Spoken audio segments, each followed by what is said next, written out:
Valentino, nom qui tombe sur la langue comme un velours, nous te gardons en mémoire pour le geste et non pour l'adieu, pour cette trace vivante qui demeure dans la lumière des étoffes.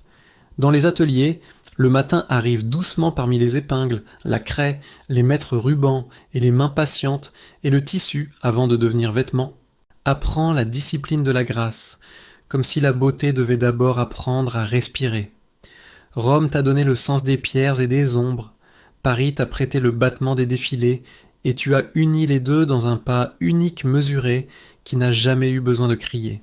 Il existe un rouge qui porte ton nom sans signature, un rouge qui convainc plutôt qu'il n'ordonne, né d'une rose assombrie et d'un crépuscule tenu en réserve. Et lorsqu'il entre dans une salle, il n'est plus une couleur, mais une décision, une audace douce, une promesse que l'élégance peut être courageuse. Tes vêtements ne se contentent pas d'habiller, ils racontent la courbe d'une épaule comme un arc de théâtre, la taille comme un secret bien gardé, la jupe qui glisse comme une eau tranquille sur le marbre. Tu as écouté le chuchotement du taffetas, la chute silencieuse du crêpe, la patience de la dentelle, et tu les as guidés sans violence comme on conduit une danse avec respect. On se souvient de tes lignes nettes qui ne blessent pas, de tes drapés qui semblent nés d'une caresse, de tes encolures qui ouvrent l'espace au visage, comme si la personne devait toujours être le centre et le vêtement seulement le cadre le plus fidèle. Dans les salons, le silence avant la sortie ressemble à une prière laïque, puis vient le pas, le bruit minime de l'étoffe, et à cet instant, le temps devient plus poli, il apprend à ne pas distraire.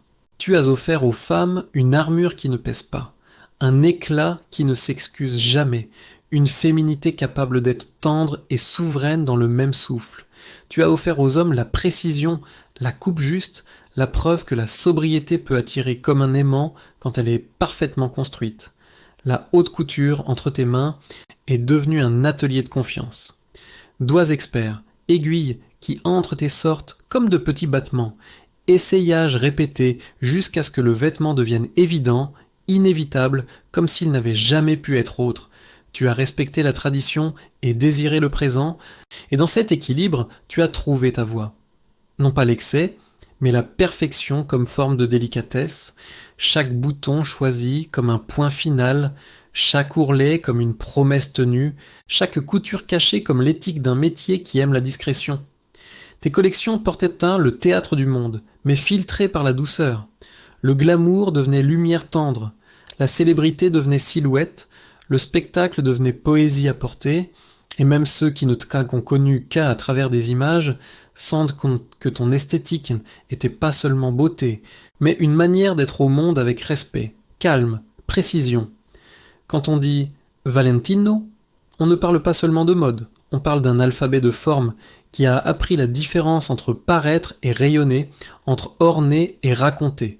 Tes silhouettes restent comme des statues en mouvement, tes fleurs appliquées comme des souvenirs tactiles, tes capes comme des ailes sans bruit, tes blancs comme des pages de lumière, tes noirs comme des nuits bien élevées. Les mains des ateliers continuent, le fil, les patrons restent comme des cartes d'un territoire élégant, les pas sur les podiums restent comme des vagues régulières. Et il reste surtout cette leçon rare.